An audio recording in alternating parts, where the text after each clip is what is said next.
السلام علیکم ورحمۃ اللہ وبرکاتہ۔ محترم ناظرین، آج کی اس ویڈیو میں مسئلہ کا عنوان ہے کہ کتنے دور سفر کرنے سے شرعی اعتبار سے آدمی مسافر ہو جاتا ہے، یعنی کتنے کلومیٹر بندہ سفر کرے گا تو شرعی وہ مسافر بن جائے گا۔ اب مسافرت کے جو احکام ہیں، یعنی وہ بندہ اب پوری نماز نہیں پڑھے گا بلکہ قصر کرے گا۔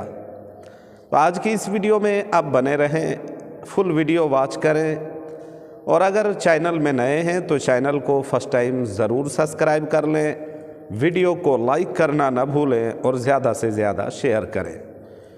تو چلیے چلتے ہیں مسئلے کے جواب کی اور جواباً عرض ہے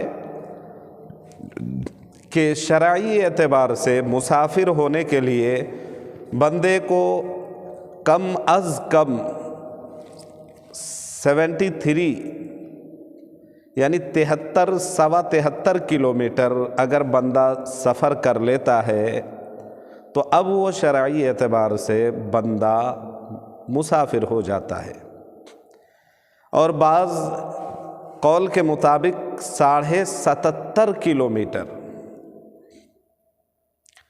تو 77.5 یا 78 کلومیٹر سے زیادہ کی مسافت اگر کوئی طے کر لے تو اب وہ شرعی اعتبار سے مسافر ہو جاتا ہے۔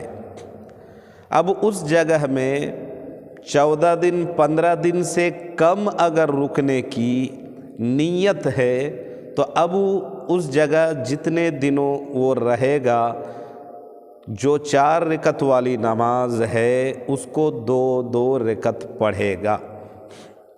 مثلاً ظہر کی نماز، عصر کی نماز، اسی طرح عشاء کی نماز، ان نمازوں کو قصر کرے گا، یعنی 4 والی نماز کو 2 پڑھے گا، لیکن مغرب اور فجر میں کوئی قصر نہیں ہے، وہ تو مغرب میں 3 ہی پڑھی جائے گی اور فجر میں جیسے 2 رکعت ہوتی ہے۔ اس کے علاوہ اگر بندہ شرعی اعتبار سے مسافر بھی ہو جائے تو اب حالت سفر میں وتر کی جو نماز ہے وہ پڑھی جائے گی۔ وتر کی نماز نہیں چھوڑ سکتے ہیں، وتر کی نماز ادا کرنا ضروری ہے حالت سفر میں بھی، لیکن حالت سفر میں سنت پڑھ لے تو اچھا ہے اور نہیں پڑھے تو اس میں پکڑ نہیں ہے، لیکن بیٹر ہے کہ پڑھے تو پڑھ ہی لے، لیکن سنتوں کے اندر کوئی قصر نہیں ہے۔ جب سنتیں پڑھی جائیں گی تو سفر میں پوری پڑھی جائیں گی۔ امید ہے کہ سمجھ گئے ہوں گے۔